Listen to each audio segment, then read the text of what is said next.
আরজিকর হসপিটালের মহিলা চিকিৎসক পড়ুয়ার ধর্ষণ এবং খুনের ঘটনার পর যেভাবে মানুষ যেভাবে আন্দোলনে সামিল হয়েছিল, একদিকে বাংলার মানুষ, পাশাপাশি দেশের বিভিন্ন প্রান্তে, এমনকি বিশ্বের বিভিন্ন দেশেও কিন্তু মানুষের একটাই দাবি উঠেছিল, জাস্টিস ফর আরজিকর। এবং তারপরে যেভাবে বিতর্ক সৃষ্টি হয়েছিল, বিশেষ করে আরজিকর হসপিটাল কর্তৃপক্ষের ভূমিকা, কলকাতা পুলিশের ভূমিকা, বিশেষ করে এভিডেন্স ট্যাম্পারিংয়ের যে বিষয়টি সামনে এসেছিলো, যার ফলে কিন্তু মানুষ যত এভিডেন্স ট্যাম্পারিংয়ের বিষয় সামনে এসছে, মানুষ তত সংঘবদ্ধ হয়েছে এবং ততই দাবি জোরালো উঠেছে যে জাস্টিস ফর আরজিকর। এরপরেই আমরা দেখেছি জুনিয়র চিকিৎসকরা তারা কিন্তু এক কথায় নাচরবান্ধা হয়ে আন্দোলনে সামিল হয়েছেন এবং তারাও যেন জাস্টিসের দাবিতে যেভাবে সামিল হয়েছেন তা স্বাভাবিক। এক কথায় বলা চলে এইরকম ঘটনা কিন্তু দেখা যায়নি, এরকম আন্দোলন কিন্তু দেখা যায়নি। এরপরেই আমরা দেখলাম কলকাতা হাইকোর্টে মামলা গেল, হাইকোর্ট থেকে মামলা গেল সিবিআইয়ের হাতে তদন্তভার। কারণ প্রাথমিকভাবে রাজ্য সরকারের নির্দেশে তদন্ত করছিল কলকাতা পুলিশ এবং তারা সিটও গঠন করেছিল। তো এরপরেই তদন্তভার যায় সিবিআইয়ের হাতে এবং সিবিআইয়ের হাতে তদন্ত যাওয়ার পরেই এক কথায় আশায় বুক বেঁধেছিল মানুষ।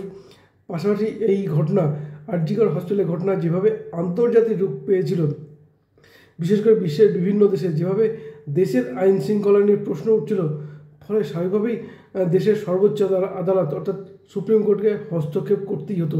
এরপরেই আমরা দেখলাম সুপ্রিম কোর্টের প্রধান বিচারপতি ডিওয়াই চন্দ্রচূড়ের ডিভিশন বেঞ্চ শুভমোটো মামলাটি গ্রহণ করে এবং এরপরে মানুষের প্রত্যাশা কিন্তু অনেকটাই বেড়ে গিয়েছিল, হয়তো জাস্টিস খুব বেশি দেরি নয়, খুব তাড়াতাড়ি হয়তো মানুষ ন্যায় বিচার পাবেন। এরপরেই দেখলাম সুপ্রিম কোর্টের শুনানি, প্রাথমিকভাবে যে শুনানি হলো, সেই শুনানিতে সিবিআই তদন্ত নিয়ে নানান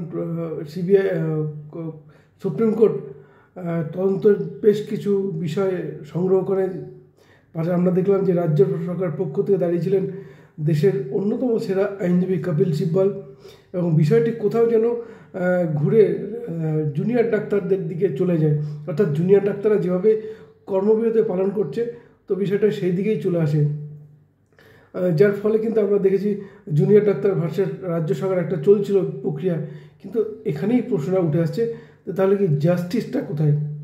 কারণ এরপরে যে গত 30শে নভেম্বর সুপ্রিম কোর্টে যে শুনানি হয়েছে, সেখানে কিন্তু শুধুমাত্র সিবিআই রিপোর্টই সংগ্রহ করেছে সুপ্রিম কোর্ট, ফলে তেমন কোনো কিন্তু বার্তা আসেনি, বার্তা ছিল শুধুমাত্র জুনিয়র ডাক্তারদের নিয়েই। ফলে এখানেই প্রশ্নটা উঠছে যে জাস্টিসটা তাহলে কবে? জাস্টিস কি আদৌ হবে বা জাস্টিসের অগ্রগতি কতটা, এ নিয়ে করব একটু আলোচনা। নমস্কার, আমি সত্যজিৎ পাল। বিশেষ করে এই আরজিকর হসপিটালে ঘটনা ঘটার পর সিবিআই যেভাবে তদন্তভার গ্রহণ করে, মানুষের প্রত্যাশা তো বেড়েছেই এবং সিবিআই তদন্তে কিন্তু যথেষ্ট অগ্রগতি হয়েছে, এ বিষয়ে কোনো সন্দেহ নেই। কারণ আরজিকর হসপিটালের প্রাক্তন প্রিন্সিপাল সন্দীপ ঘোষ, তাকে গ্রেপ্তার করেছে, পাশাপাশি গ্রেপ্তার করা হয়েছে টালা থানার প্রাক্তন ওসি অভিজিৎ মণ্ডলকে। এমনকি তাদের টেলিফোনের যে ফরেন্সিক রিপোর্ট, তাও কিন্তু এসে পৌঁছেছে সিবিআইয়ের হাতে। ফলে সিবিআই কিন্তু যথেষ্ট অ্যাক্টিভ, আর অ্যাক্টিভ হওয়ারও যথেষ্ট কারণ রয়েছে, কারণ তদন্ত চলছে সুপ্রিম কোর্টের তত্ত্বাবধানে। পাশাপাশি জনগণের মধ্যেও কিন্তু একটা চাপ রয়েছে, কারণ জাস্টিস ফর আরজিকর যে দাবি উঠে এসছে, ফলে সিবিআই কিন্তু তদন্তে অগ্রগতি ঘটনার যথেষ্ট কারণ রয়েছে, যার ফলে তারা কিন্তু আমরা দেখেছি অত্যন্ত তদন্ত করছে এবং বিষয়গুলো উদ্ঘাটনের চেষ্টা করছেন। তদন্তে কতটা অগ্রগতি হয়েছে, কারণ তদন্তে বিশেষ করে ধোঁয়াশা যেরকম বাড়ছে, কারণ আমরা দেখেছি এর আগে যে প্রশ্ন উঠেছিল যে সেমিনার রুমে বিশেষ করে অবাধে মানুষ ঘোরাফেরা করেছেন, কেনই বা তারা ঘোরাফেরা করেছেন? তথ্য প্রমাণ লোপাটের জন্য। পাশাপাশি আমরা দেখলাম যে সিবিআই রিপোর্টে কিন্তু উঠে এলো যে পোস্টমর্টেম যে হয়েছিল, সেই পোস্টমর্টেমে কিন্তু যথার্থ নিয়ম মানা হয়নি।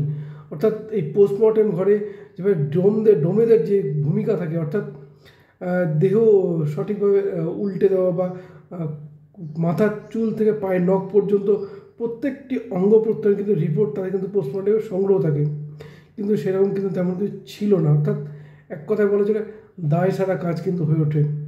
এরপরেও দেখলাম আমরা যে পোস্টমর্টেম ছিলেন একজন চিকিৎসক, তিনি কিন্তু বিস্ফোরক বেশ কিছু মন্তব্য করেন যে কেউ একজন বলেছেন, কোনো এক নেতা বলেছিলেন যে পোস্টমর্টম না হলে রক্তগঙ্গা বইবে। পাশাপাশি আরও দেখলাম যে সিবিআই রিপোর্টে যেটা উঠে এসছে যে যে চিকিৎসক এক কথা পোস্টমর্টমে ইচ্ছুক ছিলেন না, তিনি কিন্তু গোপনে বেশ কিছু ছবি তুলে রেখেছিলেন এবং সেইখানে কিন্তু এই যে চিকিৎসকের দেহে কিন্তু প্রচুর আঘাতের চিহ্ন স্পষ্ট হয়েছে। এই মুহূর্তে সিবিআই রিপোর্টে যেটা সামনে এসছে সেটা হচ্ছে ওই পড়ুয়া, চিকিৎসক পড়ুয়ার দেহে কিন্তু 24টি ক্ষত বিক্ষতের দাগ ছিল। 24টি, একটি দুটি নয়, 24টি।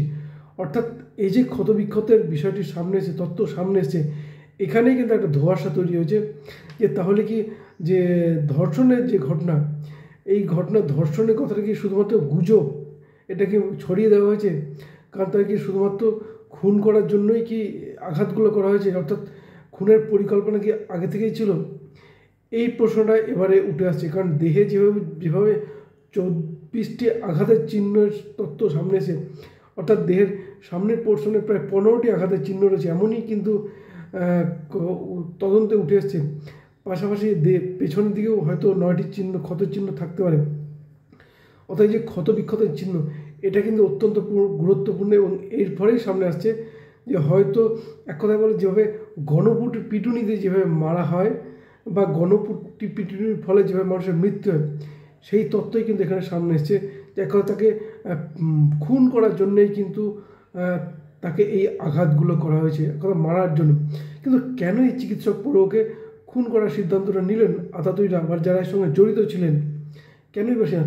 তাহলে কি এই যে আরজিকর হসপিটালের বিরুদ্ধে যে অভিযোগগুলো উঠে আসছে, বিশেষ করে এই যে যদি আমরা বলি শিশু পাচারের তথ্য সামনে এসছে, আর্থিক কেলেঙ্কারির তথ্য সামনে এসছে, পাশাপাশি যে মর্গে যে মৃতদেহের সাথে যে পর্ন ভিডিওর বিষয়গুলো সামনে এসছে, যার ফলে কি এই সমস্ত যে আরও যে দুর্নীতিগুলো, আর্থিক কেলেঙ্কারি সহ যেসব ওষুধ কেলেঙ্কারি সহ যেগুলো সামনে এসছে, তো এই সমস্ত বিষয় কি এই চিকিৎসক পড়ুয়া তিনি কি জেনে ফেলেছিলেন? তার ফলে কি আতাতুইরা তাকে খুন করার চেষ্টা করে? এইটা কিন্তু তথ্য সামনে আছে। কারণ হতে পারে, এমনটাও সিবিআই সূত্রে যেটা জানা যাচ্ছে যে হতে পারে যে ওই চিকিৎসক পড়ুয়াকে হয়তো ধর্ষণই করা হয়নি, তাকে কেবলমাত্র খুন করার জন্য আঘাত করা হয়েছে। যে দেহে যে 24টি আঘাতের চিহ্ন পাওয়া গেছে, কেবলমাত্র খুন করার জন্যই আঘাতগুলো করার থাকতে পারে। অর্থাৎ একটা ধোঁয়াশা তৈরি করার জন্যই কিন্তু এই গণধর্ষণের বিষয়গুলো সামনে আনা হয়েছে। পাশাপাশি আরেকটা জিনিস, যে এই যে আর্থিক আরজিকর হসপিটালের বিরুদ্ধে কেলেঙ্কারিগুলো সামনে এসছে, বিশেষ করে মর্গে মৃতদেহের সঙ্গে যে পর্ন ভিডিও, এটা কিন্তু অত্যন্ত মানে এক কথায় বলা যে নক্কারজনক একটি ঘটনা, যেটা কিন্তু সামনে এসে আরজিকর হসপিটালের বিরুদ্ধেই। ফলে এই যে সমস্ত কেলেঙ্কারিগুলো সামনে এসে, পাশাপাশি যে থ্রেট কালচার, আমরা দেখেছি থ্রেট কালচারের অন্যতম মাস্টার মাইন্ডে যে সন্দীপ ঘোষ, বিরূপাক্ষ বিশ্বাস রয়েছেন, অভিক দে, যে সমস্ত মানুষের সামনে আসছে, ফলে এই সমস্ত কিছুই কি এই চিকিৎসক পড়ুয়া জেনে গেছিলেন, যার ফলে তাকে কিন্তু পরিকল্পনা করেই কি মারা হয়েছে? এক কথায় যেভাবে 36 ঘন্টা ডিউটি করার পর এই সেমিনার রুমে বিশ্রাম করছিলেন এবং তাকে তারপরে তার সেই সুযোগটাই কি নেওয়া হয়েছে এই যারা খুনের সঙ্গে জড়িত তাদের? কারণ যেই 24টি আঘাতের চিহ্ন পাওয়া গেছে, তা কিন্তু একজনের পক্ষে ঘটানো কখনোই সম্ভব নয়। সুতরাং এর সঙ্গে যে একাধিক মানুষ জড়িত, এ বিষয়ে কোনো সন্দেহ নেই। এইবার প্রশ্ন হচ্ছে যে তাহলে যারা খুন করেছেন তাহলে তাদেরকে আড়াল করার কি প্রয়োজনটা পড়লো আরজিকর হসপিটালের?